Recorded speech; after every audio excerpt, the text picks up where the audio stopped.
Ooh, nice. I'm about to get a little love. So real quick, Bert Kreischer is the most annoying person alive. I am done with him and his laugh. He's never been funny. Joe Rogan made him famous. And I'm like, Go ahead and sit back, relax, hit that subscribe button, and witness the continued collapse of what is supposed to be one of the most successful comedians in the world spew absolute BS from his mouth.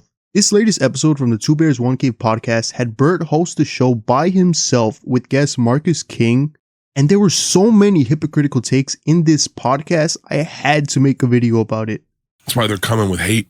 I mean, I can't imagine, and I understand that. I would love for someone to explain why hate is fun. Like, I would love, those people that put out like mean videos or I would love for them to really break it down and go, this is what I get out of it. Like, because I'm curious, because I can't,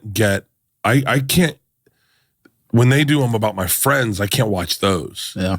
Yeah, so Bert Kreischer tries really hard here to pull the nice guy act, saying he doesn't understand what people get from making hate videos about him. He feigns ignorance to a point I can't stomach. A comedian that says he doesn't understand why hate is fun? Seriously. So you don't understand why something like, oh, I don't know, a comedic roast would be funny? It's this sort of tone-deaf statements that have made everyone in the comedy world start to turn on him.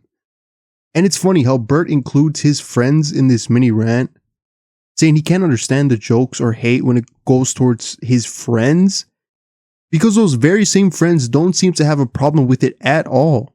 His very own best friend and supported co-host of the very show he's on, Two Bears One Cave, Tom Segura, has his own podcast with his wife where online hate is a big part of their show. I guess this is like a new direction she's going to go in. Oh, okay. So that she was singing here with her coach, Stevie. And it said, the review here says, she has received a good amount of hate for this. What? I would love for someone to explain why hate is fun. This Instagram account is just this. It's this woman. She's like, here's my outfit today. You like my outfit? Or I'm going to meet somebody about this coffee project. And her comments are just filled with hate. And like, this is the kind of stuff she posts. Like, welcome to the day in the life of a 29-year-old small business owner who makes coffee for a living. Let's get this day started on the right note. please delete your account.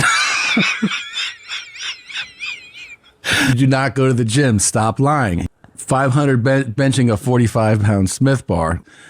You motivate me to not be huge. There's people that put out like mean videos or I would love for them to really break it down and go, this is what I get out of it. This is one of the biggest ones that goes, people just write hate. It's just hate from Australia. Hey, hater. We're on the other side of the world. Just want you to know that I hate you. I would love for someone to explain why hate is fun. This video ruined my entire life. You deserve all of this. Are you regarded? Do ketamine in your video. Jesus. Is this physique naturally obtainable? That's why they're coming with hate. Don't listen to the haters. Keep your chins up. That little 40-year-old kid. Don't listen to the positive comments with a heart. That is.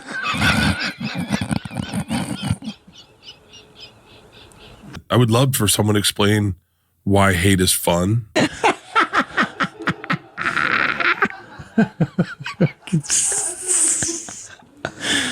And I'm not here to judge and deem what's okay to say in comedy or not, right? But to hear a comedian say he doesn't understand how people can benefit and gain entertainment from seeing hate online, especially in video format, is the biggest piece of shit I've heard and is an insult to the intelligence to anyone listening to the podcast at this point. You were getting, I guess, roasted On the day. in the comments for seemingly just doing nothing but living life. Your very own comedic partner and best friend built his online profile and empire using online hate and the comedy that comes with that, Yet you're going to come out here and say you need someone to break down how hate videos online are entertainment? Maybe when Tom Segura comes back, you can ask him about the multiple series of hate watching people that he has and ask him to break it down for you. I am biting my tongue because I'm watching the decline of stand-up comedy. Yeah. I'm watching it with my own eyes, and I'm like, and I've said it to people. I've said it. I was like, we had a boom, and it's, but I don't. What do you think started the decline? Like crowd work clips? Wow. I'll tell you, crowd work clips didn't help. This has to be one of the richest clips in the entire podcast, with Bert of all comedians saying that he is the one witnessing the collapse of stand-up comedy. Not only is Bert one of the biggest hacks in comedy, requiring his shirt to be off for laughs because fat people are funny, I guess, and retelling one singular joke so often it becomes your nickname, the machine. I mean, for Bert to say, because it turned comedy into it introduced comedy to a bunch of people that didn't know about comedy, as in, this is how it's done. You yell at them, and then they'll defend themselves. is the ultimate stove calling the coal black, or however the fuck you say that. Bert Kreischer got his opportunity in stand-up in the same degrading way he's attributing the fall of stand-up comedy to. Bert first became famous because a Rolling Stone feature wrote a feature about Bert Kreischer and his party animal lifestyle for the 6 years he was in college. Bert is literally the manifestation of what he's describing and doesn't even realize it. Get off your Austin high horse, man. When are these guys going to realize that they are the start of this downfall for stand-up comedy? And in case Bert's watching this, which apparently he watches a lot of content that has to do with him, I think I'm getting closer to why people hate you, man.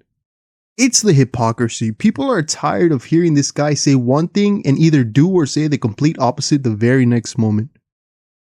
Maybe at one point it was funny and erratic, something that enamored, those around Bert to grow to like him and grow to like his style of comedy. But that's over. The charm is overworked, and now people are tired of seeing a 50-year-old man taking off his shirt any chance he gets and being told, and for us to be told that this is comedy. Not only that this is comedy, that this man is one of the best comedians in the world and is justified on giving his take on what is destroying comedy.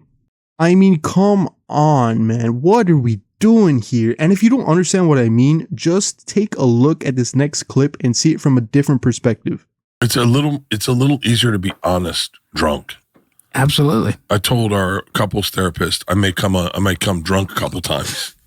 She was like, "Do you need that?" And I was like, "No, but just giving you a heads up."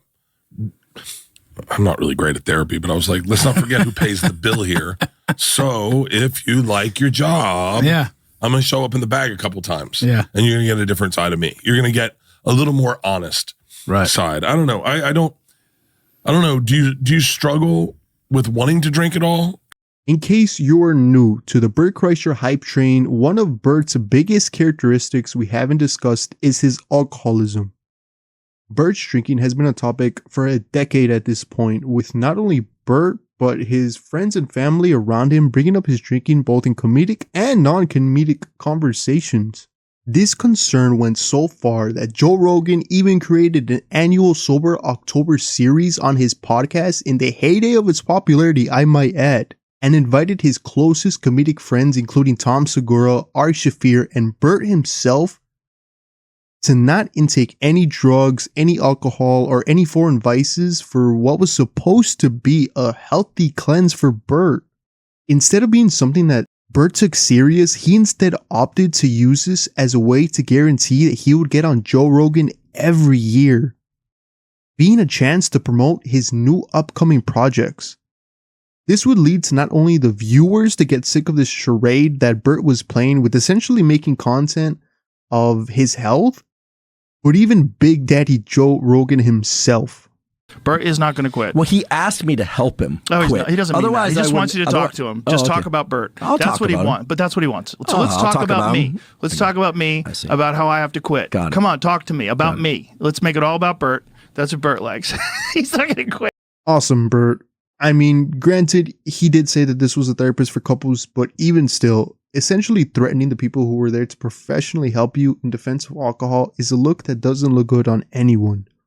Keeping in mind that this is supposed to be a comedic podcast, while understanding that this is a joke, or probably is a joke, doesn't take away from the overall entire joke of Bert's drinking being a huge problem that has taken over his life. Imagine if the biggest stand-up legends had drinking problems so much that their whole act, the side projects, all the conversations they had revolved around their relationship with alcohol. That comedian is going to have some sort of stain on their legacy and push people away towards other stand-up legends that are constantly innovating and creating. The fact that I can say fat, no shirt, or alcoholic stand-up comedian and Bert immediately pops into your head is a joke that no one is laughing at anymore. It might have been new and exciting years ago, but with how much Bert has put into supposedly stop drinking, or at least controlling it, has turned Bert into the biggest hypocrite just because of how large a portion of his own life is taken over.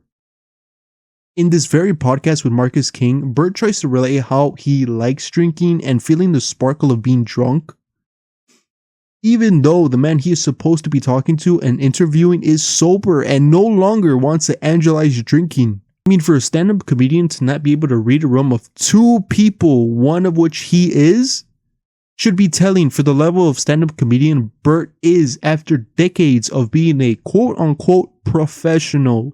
Fucking Bert Kreischer is the most annoying person alive. Yes. I am done with him and his laugh. Yes. It's like, he's never been funny. Yes. Joe Rogan made him famous. And yes. So I'm like, With as many videos on Bert Kreischer as there are, it's actually pretty easy to find evidence that supports every single one of these claims, whether you're a fan of Bert or not. So for Bert to act surprised at these claims is pretty dumb in my opinion. No lies detected. But in case you guys disagree, go ahead and leave it in the comments down below. Leave a like and subscribe if you guys like the content, and that's it for me. I'll see you guys later. Peace.